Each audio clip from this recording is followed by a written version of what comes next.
कभी सोचा है ये जो आजमाइशें हैं, ये जो मुश्किलात हैं, ये दरअसल तुम्हें तोड़ने के लिए नहीं बल्कि तुम्हें बनाने के लिए हैं।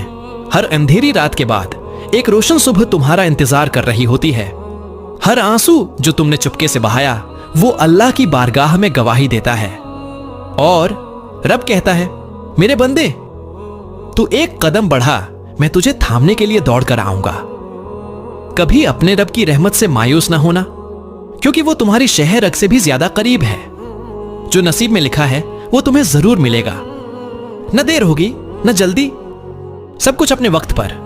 बस सब्र को अपनी ताकत, शुक्र को अपनी आदत और दुआ को अपना हथियार बना लो। याद रखो, जब दिल में यकीन का नूर होता है तो दुनिया की हर तारीकी छुट जाती है। अपने दिल को रोशनी से भर लो, अपने कदम अल्लाह की रजा की तरफ बढ़ा लो, क्योंकि जो रब पे भरोसा करता है दुनिया खुद उसके कदमों में झुक जाती है।